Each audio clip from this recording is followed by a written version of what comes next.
ದೇವರ ಒಂದು ವಿಶ್ವಾಸಿಯನ್ನ ಒಂದು ಮರಕ್ಕೆ ದೇವರು ಹೋಲಿಸ್ತಾ ಇದ್ದಾನೆ. ಮತ್ತಾಯನ ಬರೆದ ಸುವಾರ್ತೆ 7ನೇ ಅಧ್ಯಾಯದ 16ನೇ ವಚನದಿಂದ ನಾವು ಗಮನಿಸಿದಾಗ, ಅವರ ಫಲಗಳಿಂದಲೇ ಅವರನ್ನ ತಿಳಿದುಕೊಳ್ಳುವಿರಿ. ಒಂದು ಡೆಮಾನ್ಸ್ಟ್ರೇಷನ್ ತೋರಿಸಿದ್ರೆ ಅರ್ಥ ಆಗುತ್ತೆ ಅನ್ಸುತ್ತೆ.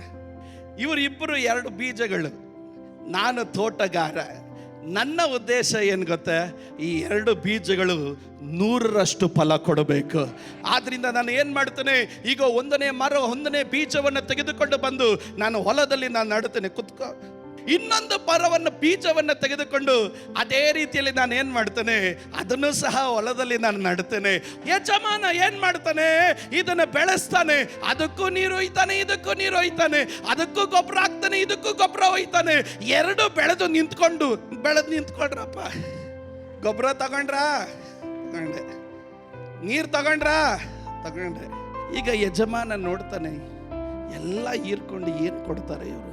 ಯಜಮಾನ ನೋಡಿದಾಗ ಇದರಲ್ಲಿ ಬಲೇ ಎಲೆಗಳೇ, ಅದು ನೋಡಿದಾಗ ಹಸಿರಿಗಿಂತ ಹೆಚ್ಚು ಫಲ ಇದೆ.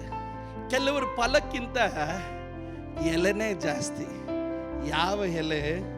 ಲೋಕದ ಆಸೆ ಎಂಬ ಎಲೆ, ಶರೀರದಾಸೆ ಎಂಬ ಎಲೆ, ಕಣ್ಣಿನ ಆಸೆ ಎಂಬ ಎಲೆ, ಕಳ್ತನ ಎನ್ನೋ ಎಲೆ, ಕೊಲೆ ಎಂಬ ಎಲೆ, ದ್ರವ್ಯಾಶ ಎಂಬ ಎಲೆ, ಮೋಸ ಎಂಬ ಎಲೆ, ಹೊಟ್ಟೆ ಕಿಚ್ಚು ಎಂಬ ಎಲೆ, ದ್ವೇಷ, ಬೈಗುಳ ಎಂಬ ಎಲೆ, ಕೆಟ್ಟ ಆಲೋಚನೆಗಳೆಂಬ ಎಲೆ.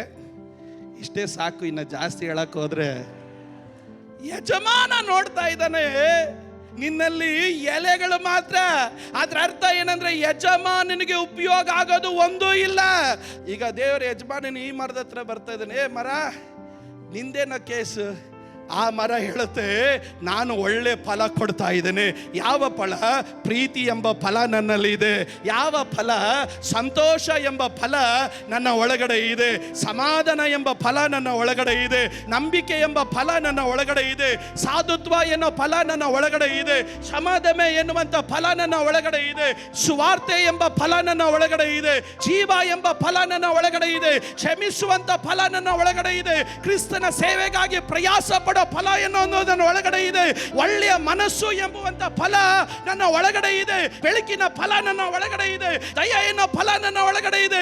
ಕ್ಷಮಿಸುವಂತ ಫಲ ನನ್ನ ಒಳಗಡೆ ಇದೆ. ಕಾರಣವೇನಂತಂದ್ರೆ, ಇವನು ಕೊಡೋ ಫಲ ಎಲ್ಲ ದೇವರಿಗೆ ಬೇಕಾಗಿರೋ ಫಲ.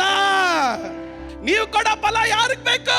ಇವತ್ತು ನೀವು ಕೊಡ್ತಿರೋ ಫಲ ಲೋಕಕ್ಕೆ ಉಪಯೋಗ ಆಗ್ತಾ ಇದೆಯಾ, ದೇವರಿಗೆ ಉಪಯೋಗ ಆಗ್ತಾ ಇದೆಯಾ? ಚೆನ್ನಾಗಿ ಅರ್ಥ ಮಾಡ್ಕೊಳ್ಬೇಕು.